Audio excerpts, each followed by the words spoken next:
by my senior learned friend, my teacher, Mr. Murkomen, Senator Murkomen.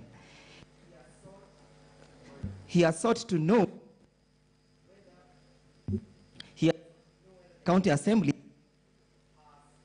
provided the video clips of what transpired at the County Assembly. When I was under him, teaching me the rope, he told me that rules of procedures are followed as they are legislated. To that effect, Mr. Speaker, sir, the rules of procedure guiding this House, one is that of the standing order, and most importantly, standing order number 75. Number 75, unless amended, to incorporate the new emerging concept of proceedings in a Westminster Parliament, does not require us to file such kind of proceedings. That is the rule that is there. However, keeping in tradition with the custom of the Westminster Parliament, we brought the evidence of the Hansons. This House speaks through the Hansons. And this is not my making. I was taught by my teacher. Finally, on that issue, unless, Mr. Speaker, I was under the wrong hands, which I doubt. Mr. Speaker, clarification has been sought as to whether we actually invited the governor. I confirm that the governor was invited to appear before the Assembly via the Speaker's letter dated the 1st of December. The same was served upon him on, at 10:42 a.m. The place of service was the governor's office at City County. There was an affidavit of service in the body of documents served upon you, deposed by Javan Lorico Nanyengo. The same was deposed on 10th of December, and the same has not been controverted. What does it say? It's an invitation to who? To Honorable Mike Mbuvi Sonko. Did he appear? No. Where was he? He was taking a sunbath at Mombasa. Finally, as I sum up, there is a question as to the issues of quorum. Quorum was there. Actually, it even exceeded the quorum. The total members who participated were about 90, and 88 of them returned a positive verdict. That positive verdict of the 88 cannot be disputed because it is premised on Article 1 of the Constitution in respect of the exercise of the sovereignty of the people of Kenya. And if there is one doctrine in the Constitution that has been protected, more importantly, under Article 257, is the doctrine of sovereignty, that you cannot even amend that doctrine without involving the people of Kenya. 88 members of the County Assembly appeared, voted, and as they were voting in consonant with the dictates of the Constitution. And therefore, the action of the members of the County Assembly who voted cannot then be disputed because their reputation has not been put into question. Finally, on issues of clarification, again, there was a communication that was sent by the Honorable Speaker of the County Assembly to this House. What was he saying? He was returning a verdict of a resolution. To who? To the Speaker of this Honorable House. Again, the Speaker of the County Assembly is a state officer. A state officer who is bound by the provisions of Article 10 insofar as abiding with the rule of law is concerned. There is I'm really reluctant to give interventions because we will not move. And you can see the mood of the House. Just read the mood of the House, Honorable, with due respect. Mr. Speaker, sir. Proceed. Thank you, Mr. Speaker. Please. I was about to say that the conduct of the Speaker of the County Assembly, who communicated this to the Speaker of the Senate, has not been impugned.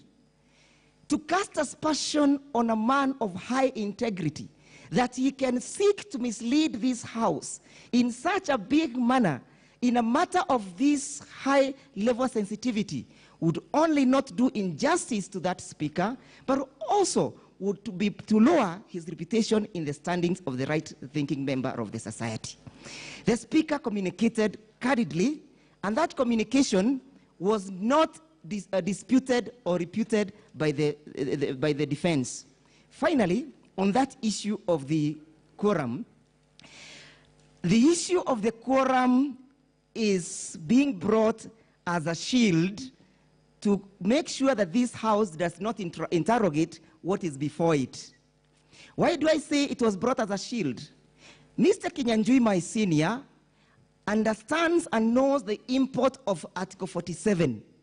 That even a person, and more so, the provisions of the Administration of Actions Act, that even a person is unsatisfied with the decision of an administrative body or organ, the jurisdiction for challenging that process is not before this House, but before the courts of law.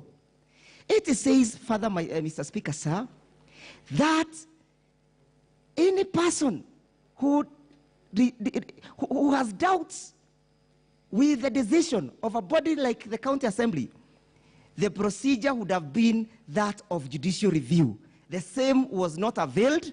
He never took that opportunity so as to bring that issue as a second thought. Finally, on the issue of the quorum, this House is guided by Article 181 as read together with Section 33 of the County Government Act.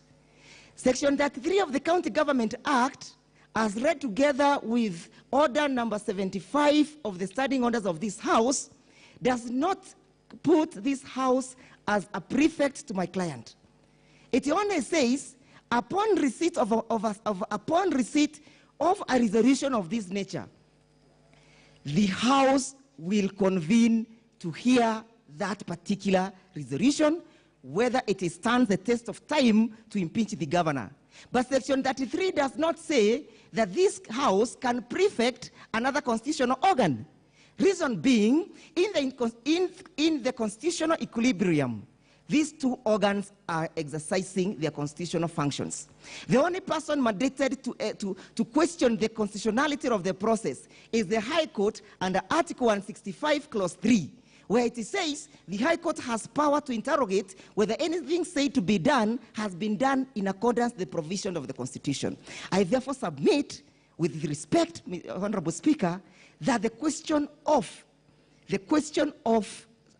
quorum cannot be raised as a shield, cannot be raised as an afterthought. It has been, Mr. Speaker, sir, Madam Speaker, permit me if I go wrong, and I'm not a parliamentarian, but I'll try to now adjust. There was a question that has been put as to the question of the letter dated 23rd of November 2020. A letter a purported complaint by the person facing the charges. The person facing the charges, very grievous charges, some of them involving the embezzlement of public funds, some of them involving misuse of public funds, some of them involving the failure to abide by Article 201, the question of prudent use of public resources, the question of integrity involving that the person of a public officer of the nature of a governor, if a daughter has to take a tour and needs to expend the county public resources, there must be a disclosure. That person, Mr. Speaker, Madam Speaker, is the one who is now coming to impute and to punch a holes at a witness who has brought a motion to rescue the 4 million members of Nairobi County. We must then look at the conduct of the person who brings such kind of an allegation.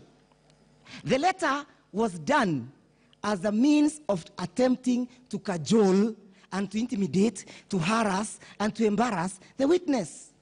And that is why to date, there is no action that has been taken by the bodies that are mandated to take actions, insofar as the question of investigations is an issue.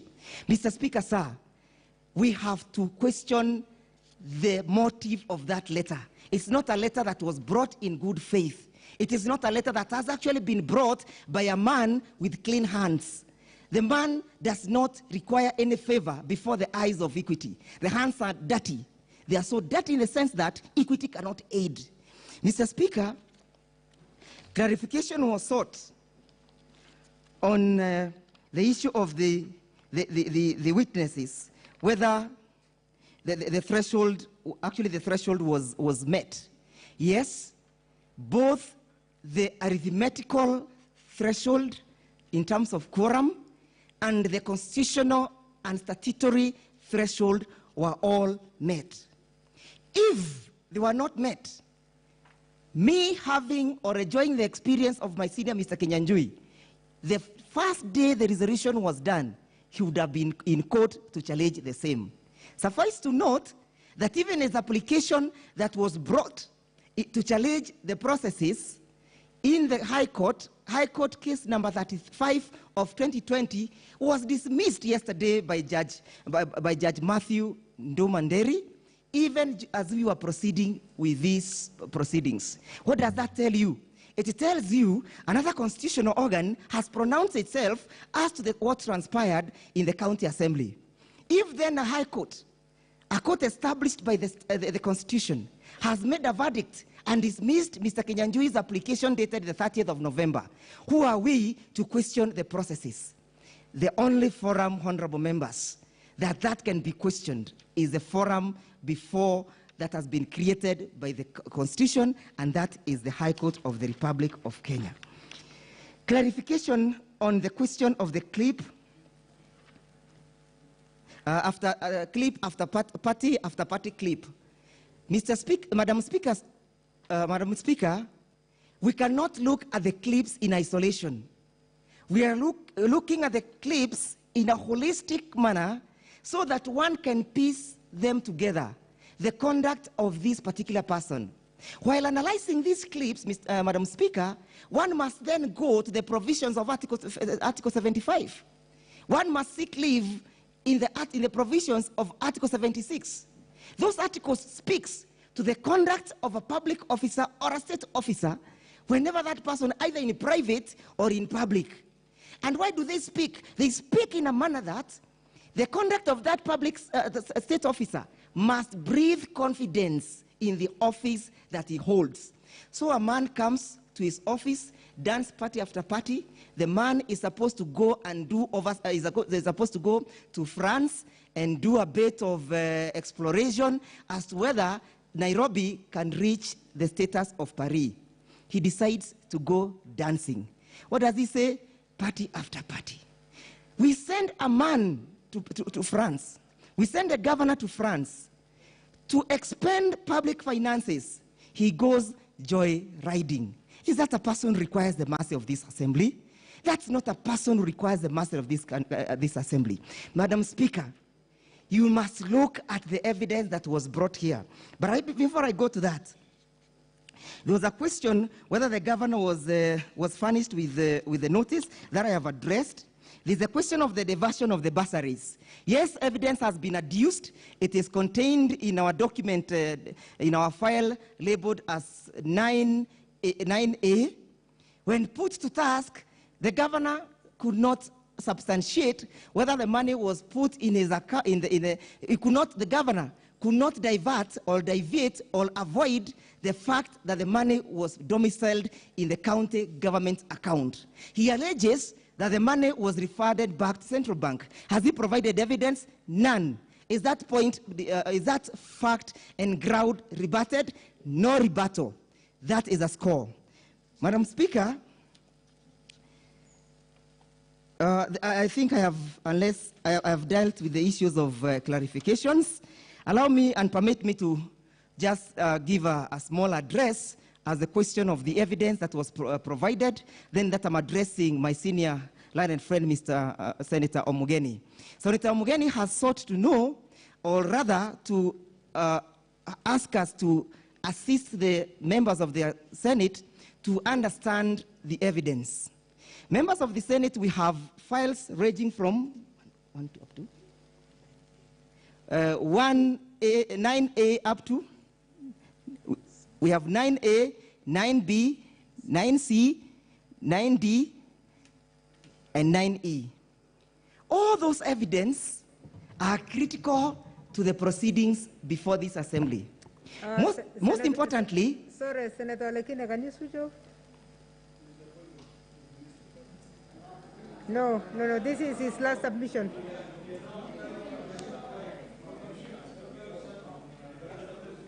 Senator Lekina, you can read the mood of the House. Take down your points. Senator, order, Senator. No, it's a point of order, and I sought clarification.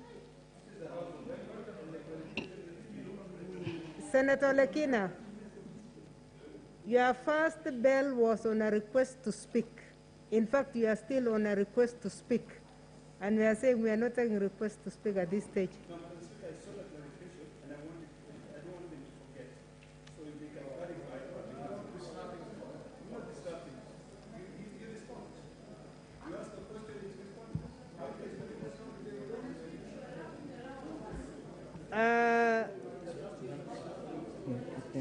Senator Lekina, it may take us a very long time. The reason I was pointing it out, I was telling you to switch off is because you are not even on interventions, you were on request to speak. And I was saying we are going to have time for all of us to speak. So I would rather all of us write down whatever comments we have, and we'll give you humble time. We will have all the time. Yeah, thank you. Thank you, Madam Speaker. In file number 9A, file number 9A contains the flagrant misuse of public resources by the governor of the governor of Nairobi County. It runs to give evidence how money that is meant for bursary is diverted to pay lawyers. We have demonstrated that the money came to the account on the 11th of July 2019, and the same money 2 days later, on the 15th of July, advocates are paid millions and millions and millions of money meant for our children. A question was asked whether those children were able to be put to school. How would those children go to school when their money has been used for the wrongful purpose? They cannot go to school. And that is why we are asking this House to stand up to the occasion and rise and rescue the people of Nairobi. Governor Mike Sonko operates a Sonko Rescue Team. We must use this House now to rescue the people of Nairobi from Governor Sonko. Now the rescuer is a person we need to be rescued from. Members of this Honorable House, we have led evidence that a stadium that our youths are supposed to use and utilize for sports, and men and women of sports, was given a particular clarification and a particular specification. What did we get in return? We got scrap metals being used to put up a stadium. Has that been rebutted? No. What does the governor say? The governor says, very, very in a manner that I would not want to describe so that I may not be accused of being disrespectful. He says that this is not my officer. The officer left, or the officer left the office. He does not even have the guts or the ability to realize that Section 30 of the County Government Act enjoins him as the sole person who has the responsibility of protecting the public resources. What does the Public Procurement and Regulations Authority say? They say the money was not put into proper use. What does Article 201 say? 201 says that there must be prudent use of public resources. Prudent use means that Kenya should not even lose a single shilling. A single shilling matters to the Kenyan. Why? Because they are the taxpayers. Why? Because they own the money. There should be no excuse for all purposes and intent to excuse a fraudulent person.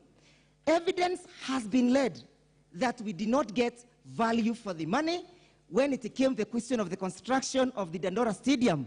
And Governor himself has actually acknowledged that the EACC, in his affidavit, paragraph 15, that the EACC is actually investigating that processes.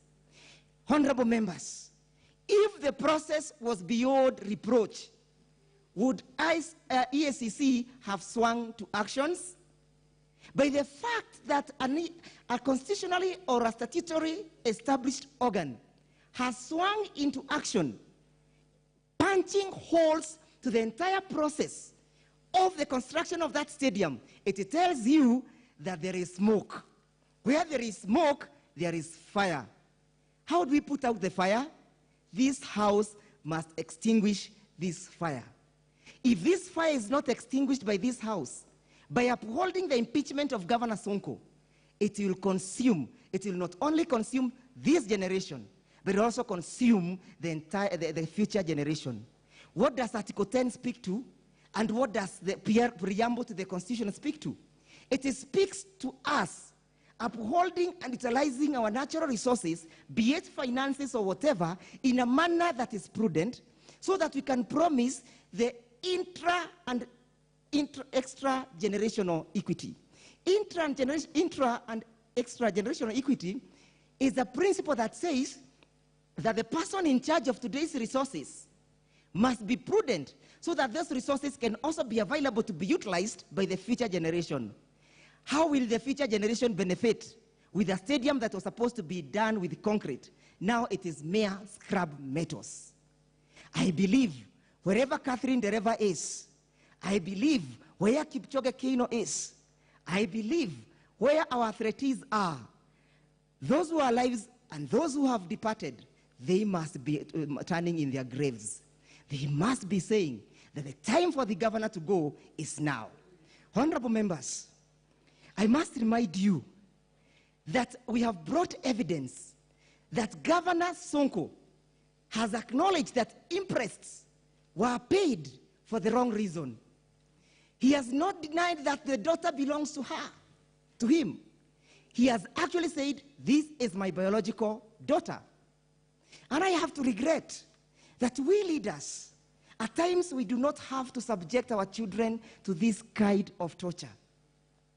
You leaders, we as Kenyans, as and when we are executing our public responsibilities, let's keep our families from these embarrassments. Why is the young girl under crucifixion today? Why is she being prosecuted in her absentia? She is being prosecuted because of the actions of his father. Her father. Her father is negligent. Her father is not capable of running a public office. That is why we have to invoke the name of Agnes Saumu. Otherwise, as a parent of two sons, I would not be wanting any day that I'll be pointed out to say why I utilized my money to feed and to fly my young Ndegwa Njiru Jr. to UK. Can you imagine? Somebody using public resources. Impressed have been brought. Going to the UK, to the US, putting someone on a chopper for a tour of the UK, of the New York City. Honorable senators, I know you are capable. How many of you have flown over the city of Nairobi just for sightseeing? How many of you? Is that not extravagancy, honorable senators? Is that not extravagancy? Is that not party after party? Honorable members, each action must be treated with the weight that it requires. This governor, I said yesterday, is a governor who has gone rogue. Is a governor who is competing with the extravagancy of the monarch of King Louis the 16th of the 69th century. Why was King Louis punished? He was punished and thrown out of the monarch because of the actions of the extravagancy of his wife. Has that time come for Governor Sonko to pay for his sins? Yes, time has come for him to pay for his sins, honorable members. He must pay for the sins of extravagancy. Yesterday I did put a question to the assembly that if it happened in 1679 in France, why should it not happen on the 17th of December 2020 in the city of Nairobi? It should happen. Honorable members, as I yield to my fellow colleagues, evidence has been laid before this House. And please reduce your voice. Thank you. Oh, sorry. I think my lungs are good. Loudspeakers are very, very but I'll loud. reduce. Yeah. Honorable Speaker, what is the threshold for impeachment of a governor? The threshold of impeachment of a governor is what in legal sense is determined, referred as the standard of proof. The standard of proof of an impeachment is not beyond reasonable doubt. Why? Because this is not a criminal trial where every document, everything must be proved. And this has been determined in the case of Wambora, the civil appeal number 194 of 2014. Justice Vishram, Justice Professor Odiek, and may the Lord rest his soul in peace, Justice Martha Koome, they gave the standards. They said it is not a standard that is beyond the reasonable doubts, and it is not on the balance of probability. It is there at the middle. Have we established this balance of probability? Have we established this standard? Yes, we have. Has the case been rebutted? No, it has not been rebutted. Again, on the question of the threshold, honorable members, what does Section 33 of the County Government Act require? Section 33 of the County Government Act requires that the only thing the prosecutor, the county assembly, has to do is to substantiate. Them that are good in English will tell you that substantiating is not proving. Substantiating is establishing the existence of a case. Establishing the existence of a case in a manner that those other penal justice systems, like the office of the DCI, like the office of the EACC, would ordinarily, in a normal circumstances, say, yes, we have heard that there is evidence that may lead to a trial. And that is why, honorable members, when we were prosecuting Governor Waiguru, this House, through its committee that was led by Honorable Able Member Senator Malala, observed that there were people who were culpable and made a recommendation to the DCI for further investigations. Why? Because we had established a case. We had substantiated a case. Honorable members, substantiating a case does not require a watertight proof. It only requires creating the nexus that the governor authorized his daughter to be put on a chopper for a tour in New York. And that the money that was used was public money. He has testified on oath. That has not been rebutted. Honorable members, as I yield to my colleagues, does this person require mercy before you?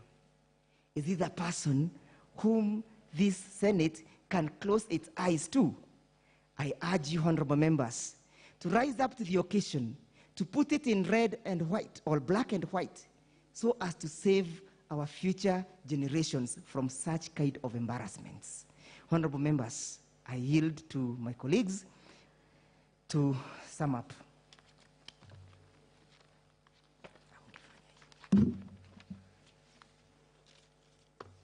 Madam Speaker,